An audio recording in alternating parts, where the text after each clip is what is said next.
Good morning everyone. Having a little change today. The sun, as you can see, is out fully. Sky is blue. Is this a sign that summer's on its way? I hope so. Sincerely hope so. Anyhow, I've changed my hat today. We'll give a little talk about some of the plants in the collection. I will come back to the other subjects later, but let's just do the plants today. It's so nice being out here, feeling the sun coming through the glass. It's quite warm. Makes a change. Anyhow, let's have a quick tour, if you like, of the big greenhouse. We'll start with the little collection of the Phoferas. These have always interested me to grow as plants, not to be used for any other purpose. Too valuable for that. Interesting thing about these seem to be self-fertile. They produce their own seed, which is normally viable. So there's a few of those. I'm just going to give these as a general shot. Let's go around them and see what I've got. This is the Phoferas Williamsii, that's the main one. There was other names given to these, Ziegleri, Lubinii, and such words, but I think they're all virtually the same thing. They do vary a bit, but no, they're quite nice. There's one here where the tufts of the areoles are quite pronounced. The Phoferas means bearing humps, I believe. We go down to the Latin and Greek meanings. In front of that we've got,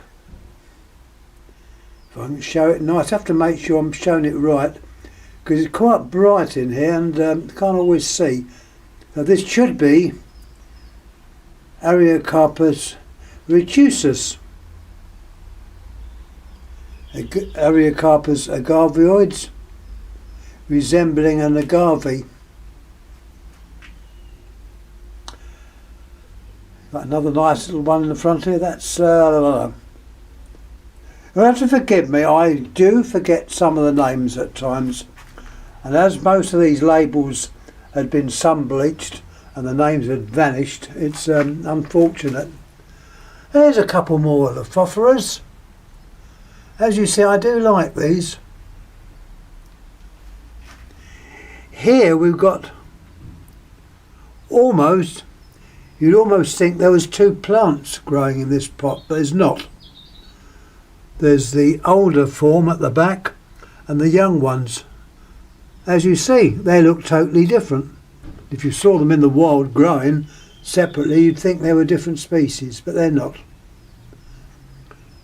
Plumosa, Mammillaria plumosa, plumosa like a feather, referring to the spines.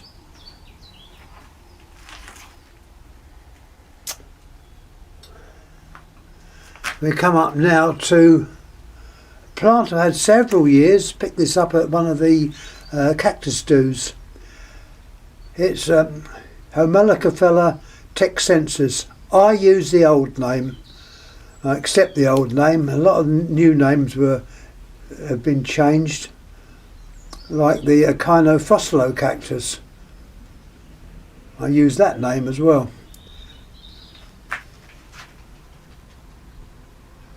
Ghostman, Pachypodium. Oh, I forgot the name of that one. Shouldn't have done. Let's have a look.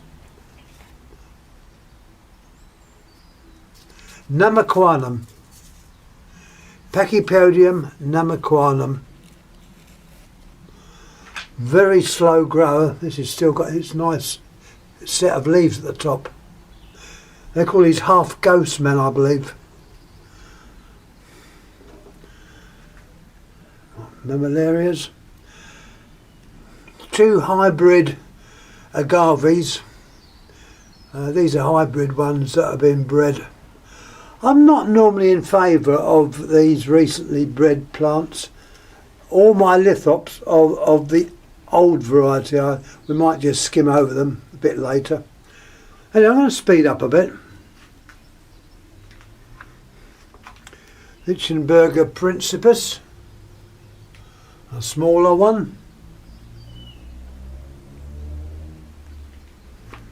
Now I say, I've been growing plants for many, many years. I started when I was about a long time ago, in my probably 8 or 9, even before that, where I joined the Cactus and Succulent Society of Great Britain.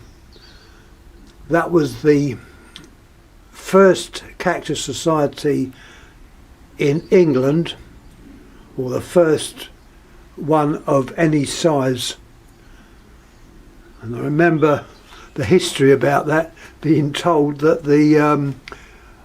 when the society started, the membership list was nicked by someone else who I will not go into names, and they started their own society in Yorkshire called the Yorkshire Society.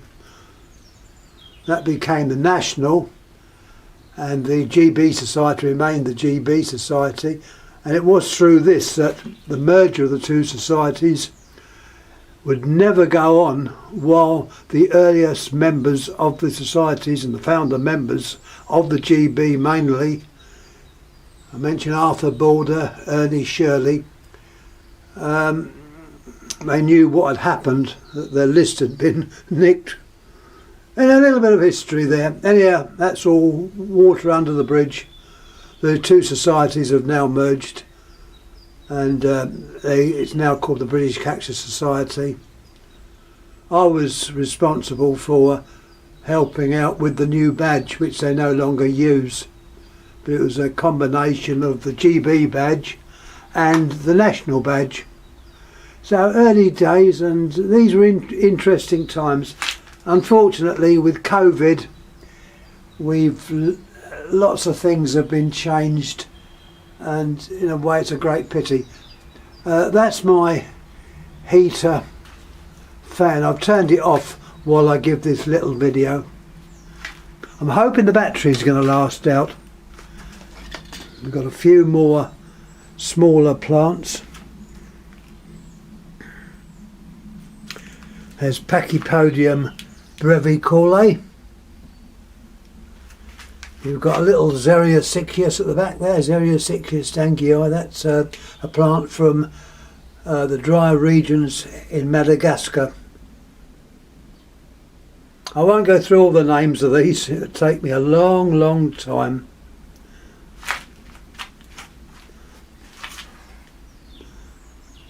I can see some of these are in need of a little drink. I did show the plants at the top there, they were mainly fenestrarias. I do like those. Fenestraria window plants, fenestra meaning a window. Let's come along with that. I'm going to speed up a bit, I'm going too slow. It is mainly just to get an idea of what is here and what is in need of a little bit of care and attention. As I say, I've always disliked this time of year. I'm not one for the cold weather. Smecchiverias. There's a very large plant, I think it's a large plant, of Echeveria lowii. These are probably best grown on an incline. Where they grow in the wild, they tend to grow in an incline, so any water runs straight off. Not one of the easiest plants to grow. Fortunately, as I say, we're in February and I've still got it, it's still alive.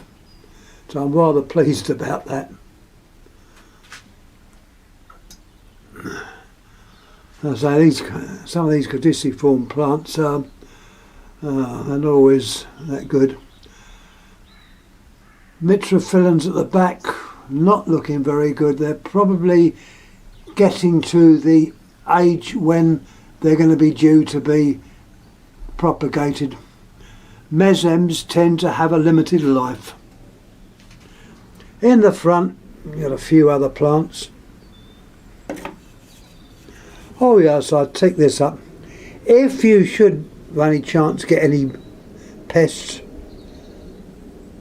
this seems to work. Unfortunately it upsets some of the members of the society. Okay, it's not my intention to kill bees. I don't get bees in here, so what is killed is the pests. I think some of these need a drink to bring them on. A few more. Oh, I see. Unfortunately, rest in peace. I've lost that one.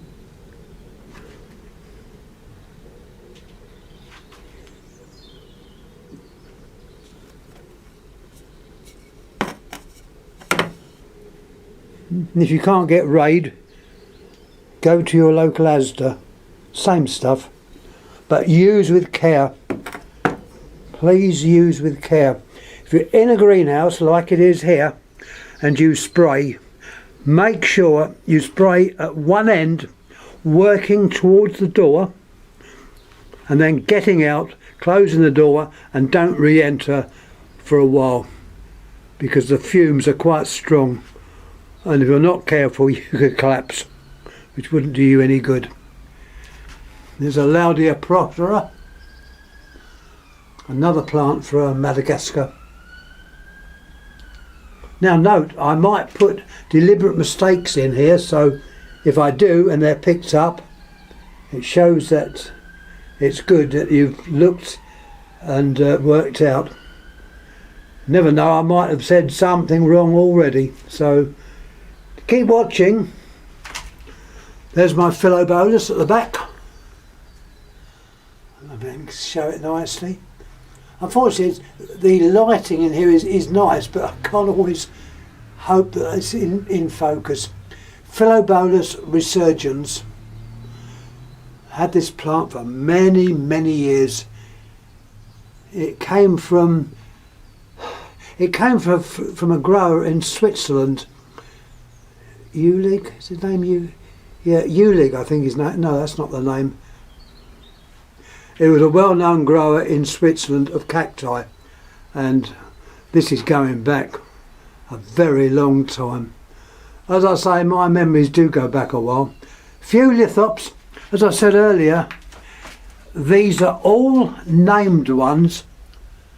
Having said that, the labels were bleached out many years ago, and these were from seed which I purchased at one of the Mesem shows at Banstead. And while we're talking about this, are we going to get more shows at Banstead? This COVID has done so much harm, it's unbelievable. Anyway, there's a few lithops. I like these as well. Unfortunately, I lost some years ago due to very bad John Innes compost, which had been contaminated by garden rubbish or household rubbish, which seemed that they were allowed to add this to the compost. They didn't like the plants, and it killed a lot of plants, so be very wary when you buy John Innes compost. I won't say what very large do-it-yourself place I got it from, but be warned and be wise. Anyhow, I think we've almost done enough on here. You'll be going tired, and the battery's lasting out. There's a last quick view. Oh, let me do a little job before. Let me do a little job.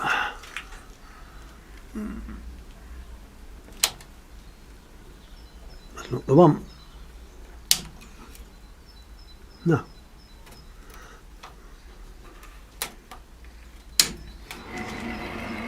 I've just turned my heater on. This is why I turned it off, because of the noise it makes. Well, this is a heater fan keep the temperature in here just above freezing. I'm not a millionaire, so I can't heat too much of an expense, but it has to be enough so you don't lose any plants. And this is the one I use in this greenhouse. Wee Willie Winky it's called. 2 kilowatt heater, but it's set on 1 kilowatt and on fan, so while the heating's not on, the fan is, so air is always being blown around the greenhouse, day and night, winter, summer, all the time. Various instruments up there. We've got a very old instrument there for the relative humidity. This is an old one. I do collect unusual instruments as well.